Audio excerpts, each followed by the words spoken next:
Bonjour à tous, je suis super contente de vous retrouver aujourd'hui pour un nouvel épisode. Je suis convaincue que vous l'avez déjà connu, à savoir pourquoi je n'arrive pas à reproduire en compétition ce que je fais très bien en séance. Toi-même, tu sais, le genre de séance où tu passes toutes tes séances, toutes tes sorties longues, tu te sens régulier, tu te sens fort et pourtant le jour de la compétition, il y a un truc qui fait que ça ne passe pas. Tu sens que ton mental, il lâche.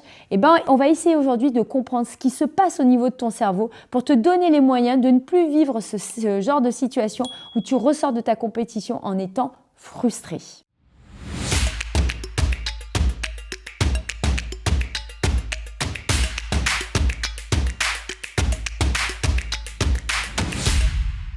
Pourquoi on perd ses moyens en compétition? Faut être honnête, déjà ton cerveau il a très bien compris que la compétition c'est pas la séance et que c'est pas la même situation. C'est un environnement totalement différent et effectivement ton cerveau va réagir en conséquence parce qu'il le sait. En course, tu cumules plein d'aspects.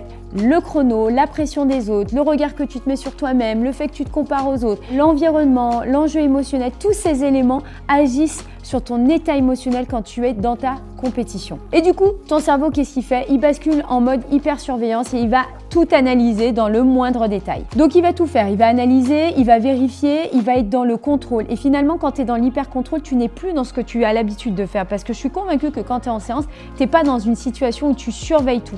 Et finalement, c'est comme si tu bridais la machine qui ne retrouve plus ses repères habituels, qui se retrouve dans une situation où on sent qu'on est dans le contrôle, on est dans l'hypervigilance. Le piège, c'est vouloir trop bien faire. C'est avoir l'allure parfaite, faire un départ parfait, avoir la course parfaite. Mais en fait, on n'est pas là pour aller chercher la perfection. On veut tout simplement courir. Et finalement, quand on est dans la volonté, dans une quête de perfection, qui entre nous n'existe pas, ton cerveau, il n'a plus d'espace pour pouvoir courir.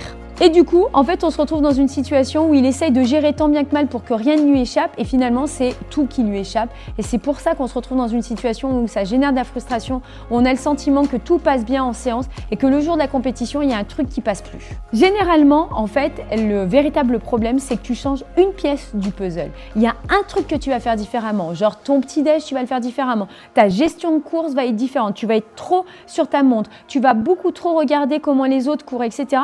Et le fait de venir générer une différence fait que ton corps il se retrouve plus dans les habitudes qu'il a quand tu t'entraînes où tu es certainement moins vigilant à tous ces aspects-là. C'est hyper important de retrouver une certaine cohérence dans son entraînement et une certaine situation qui renoue avec ta routine d'entraînement. Dès lors qu'il y a un changement, le changement crée l'incertitude et l'incertitude, le cerveau il n'aime pas du tout ça. Comment arrêter de perdre ses moyens? C'est un peu pour ça que je fais cette vidéo. La première chose, c'est qu'on va essayer d'avoir ses habitudes. Ça, c'est hyper important. Vous savez, les habitudes, ça fait vraiment partie d'une logique parce que quand tu as tes habitudes, ta routine, finalement, ton cerveau, il est en mode veille parce qu'il a l'habitude de faire le même échauffement, de faire les mêmes gammes, d'avoir toujours le même rituel avant de partir. On sait tous que des grands sportifs, pour ne pas le citer, Nadal, par exemple, quand il est sur un match, il a les mêmes mouvements avec ses mains, avec ses cheveux, etc. C'est tout simplement un mécanisme pour rentrer dans la compétition, pour être focus sur le moment. Et bien vous, c'est pareil. Essayez de trouver un rituel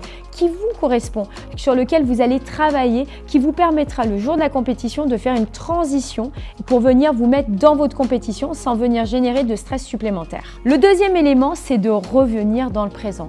Combien de coureurs j'entends me dire « attends, je ne sais pas comment je vais être au kilomètre 7 et si je vais plus vite, comment je vais finir et du coup, si je fais ci, je fais ça. » Mais en fait, ça ne sert à rien. Il ne s'agit pas de courir le futur, il s'agit de courir le maintenant. Il s'agit d'être présent et d'être ancré dans ce que tu es en train de faire. Quand tu sens que ton esprit commence à partir en se disant « attends, mais si je cours à cette allure, comment je vais finir ?» On s'en fiche. Essaye de te concentrer sur ce que tu es en train de faire. C'est hyper important d'être ancré dans le présent parce que quand vous êtes dans le présent, vous êtes acteur. Vous n'êtes pas en train d'imaginer une situation. Vous êtes dans ce que vous êtes en train de faire maintenant. Le troisième point, c'est d'accepter que lors d'un départ de compétition, on peut être dans une situation un peu chaotique. C'est-à-dire que généralement, sur le départ d'une compétition, ça part trop vite, ça part dans tous les sens, ça pousse, etc. Tu ne peux pas gérer sur la façon dont les gens vont se comporter. Par contre, tu peux gérer pour que ça ne t'impacte pas toi et surtout que tu acceptes que peut-être qu'éventuellement, il va y avoir les 5 premières minutes qui vont être un peu difficiles pour trouver ton rythme, trouver ta respiration, mais après, ça va aller. Et surtout, ne pas réduire ta compétition au départ. C'est pas parce que le départ a été chaotique que ça résume ta compétition et que ça définit la manière dont elle va se dérouler.